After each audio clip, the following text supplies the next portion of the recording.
I stood in the driveway with my hands still shaking. My sister's voice echoed behind me, loud enough for the neighbors to hear. "I did everything myself," she said. Ungrateful.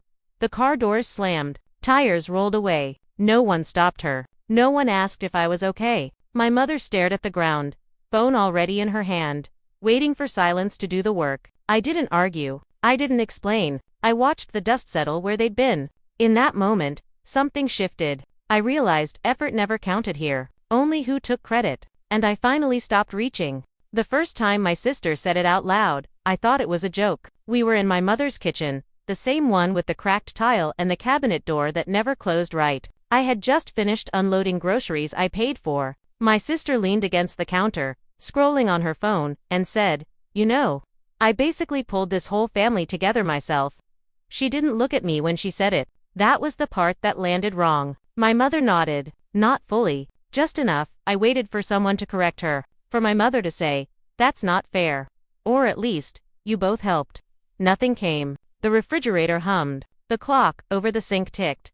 That was how it always worked. Silence filled the gaps where fairness should have been.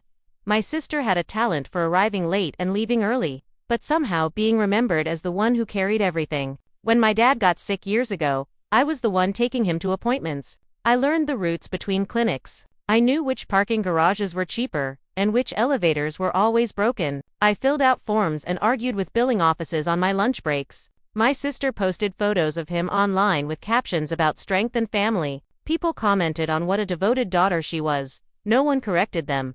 When he passed, my sister gave a speech at the service. She talked about sacrifices, about how hard it had been, about how she'd held things together. I stood in the back, holding my mother's coat, because she didn't want to sit down yet. Afterward, people hugged my sister. They told her how strong she was. They thanked her for everything she'd done.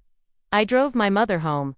That pattern didn't start with my dad. It had always been there. School events, family holidays, emergencies. I showed up. My sister narrated. My mother saw it. I know she did, but seeing and acting are different things. She preferred calm. She preferred the version of the story that required the least effort from her. So when my sister said she'd pulled everything together by herself, my mother let it stand. It was easier that way. The day in the driveway wasn't the first blow. It was just the first one that happened out loud. My sister had decided they were leaving early. There had been an argument about money, about how much I owed her for things she'd never paid for. She raised her voice. I didn't. That was always framed as weakness. "You're so sensitive," she said. "I did everything. You just complain." My mother stood between us, hands clasped, eyes tired. "Let's all cool down," she said. To the air. That was her intervention. When my sister yelled that she'd done it all by herself and we were ungrateful, my mother didn't contradict her. She didn't defend me. She didn't even ask what had actually happened. She waited for it to end. Authority doesn't always come from power. Sometimes it comes from refusal. My mother's refusal to step in had weight. It told me where I stood. After they left, she turned to me and said, "You know how she gets." That sentence followed me for years. It was used to explain everything. Raised voices, lies, rewritten histories. It excused behavior and erased impact. I nodded. I always nodded, because nodding kept things quiet. That night, alone in my apartment, I replayed the scene over and over. Not the shouting, the moments after, the absence of correction, the way my mother had already decided to let time smooth it over. Something settled in me then, not anger, clarity. I understood that fairness wasn't missing by accident. It was being avoided on purpose. And that meant nothing I did would ever balance the scales, so I stopped trying. Once I stopped trying to balance things, patterns became easier to see. Not in a dramatic way, quietly, like noticing a draft in a room you've been sitting in for years. I started replaying old moments with new context. The holidays where I cooked while my sister arrived empty-handed and still received praise. The birthdays where I organized everything and she took credit for bringing everyone together. The emergencies, where I handled logistics and she handled appearances. None of it had been accidental. When I moved apartments, I didn't ask for help. I hired movers and paid for them myself. My sister told people later that she had helped me through a tough transition. My mother repeated it without thinking. I didn't correct her. I was tired of correcting things that never stuck at work. I noticed the same instinct in myself. I stayed late. I filled gaps. I smoothed conflicts before they reached management. When things went well, the credit floated upward. When things broke, the responsibility drifted down. It felt familiar, comfortable. Even that realization unsettled me more than the unfairness itself. I had learned this role early. Be useful, be quiet, be reliable, don't make people choose. My sister had learned the opposite. Speak first, speak loudly, claim space, let others adjust. And my mother had learned to protect the version of peace that required the least resistance. That usually meant siding with the person most likely to disrupt it. There was a moment, months after the driveway incident, when my mother called to ask for help with paperwork. Insurance forms, the kind that arrive with dense language and tight deadlines. I agreed without hesitation. I always did. Halfway through the call, she said, "Your sister said she's been handling most of this." I stopped writing. There it was again. The quiet erasure, the automatic alignment with the louder narrative. "I've been the one filling these out," I said, not sharply, just factually. There was a pause. Then my mother said, "Well, you know how she means it." That sentence again, a verbal shrug, a way to smooth over reality without touching it. I finished the forms. I mailed them. I didn't bring it up again. That was the moment I understood something important. Silence wasn't neutral. It was doing work. It protected the people who spoke over others. It kept systems intact.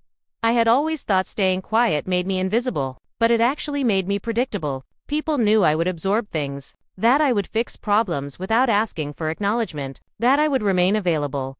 Once I saw that, I couldn't unsee it. I started pulling back in small ways. I didn't announce it. I just stopped volunteering information, stopped filling silence, stopped preemptively solving problems that weren't mine. The first time, I didn't answer my sister's call immediately. Nothing exploded. The world didn't end. She left a voicemail. Annoyed but intact. The first time I told my mother I was busy and couldn't help that weekend, she sounded surprised. Not angry, just unprepared. That surprised me. I realized then that my role had been maintained as much by expectation as by force. And expectations weaken when they aren't constantly reinforced. I wasn't free yet, but I had stepped out of alignment. And that shift, however small, changed how everything felt. The boundary was crossed on an ordinary afternoon, which somehow made it worse. No raised voices, no dramatic scene, just an email forwarded to me by mistake. It was from my mother to my sister. Subject line, handling things. My name appeared once. As a problem, she had written that I was being difficult lately, that I was pulling away, that it might be best if decisions were made without looping her in for now. I read it twice. Then a third time, waiting for context that never arrived. There was no accusation, just a quiet administrative decision. I had been reclassified. The email wasn't about feelings. It was about access. Who got information? Who got authority? Who got to decide? I didn't respond.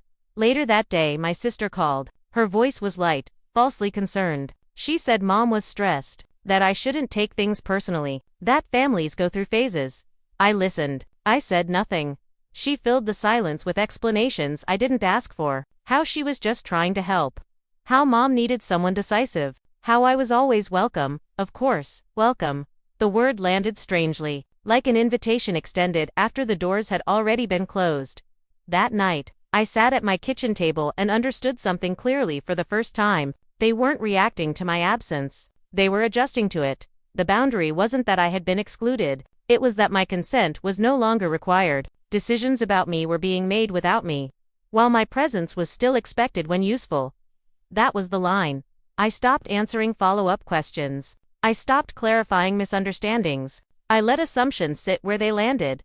When my mother texted asking why I seemed distant, I replied with one sentence: "I'm taking some space." Nothing else, no justification, no reassurance, no promise of return. The quiet that followed was heavy, but it was clean. For the first time, I wasn't negotiating my place. I was standing outside the arrangement entirely, and in that silence, something settled. I wasn't leaving to be noticed. I was leaving because I finally understood I didn't belong in a system that required my erasure to function. It taught me that silence could be a choice, not a punishment, and that stepping away was not weakness, but clarity earned through years of being overlooked, minimized, redirected, managed, contained. The consequences did not arrive all at once. They came quietly, the way things do when no one is performing anymore. I stopped being included in group messages. Plans were made without me. Holidays were discussed as logistics, not invitations. At first there was relief. The pressure to respond, to soothe, to adjust myself, was gone. Then the system they relied on began to strain. My sister complained about carrying everything. My mother started calling me again, not to apologize, but to ask questions, small ones. Where had I filed that paperwork? Did I still have the contact for the accountant? Could I remind her how something worked? I answered when it mattered, and only with facts. No commentary, no history, no emotion. The distance forced them to confront what they had built, a family structure that depended on one person absorbing discomfort. Without me, the imbalance showed. Miscommunications multiplied, deadlines were missed. Frustration turned sideways. I watched from afar, not with satisfaction, but with certainty. Nothing I said could have fixed it. Nothing I did would have changed the outcome. They had to see it themselves. Eventually, the calls slowed. The questions stopped. What remained was a new shape of relationship, sparse, formal, predictable. I kept my life steady. Work stayed work. My home stayed quiet. I learned that peace does not announce itself. It shows up when you stop negotiating your worth. No one chased me. No one asked me to come back. That told me everything. I did not lose my family. I stepped out of a role that was costing me myself. What followed was quieter than revenge. It was alignment. Distance where distance was always required. Clarity without explanation. I moved forward, not lighter, but intact. That was enough.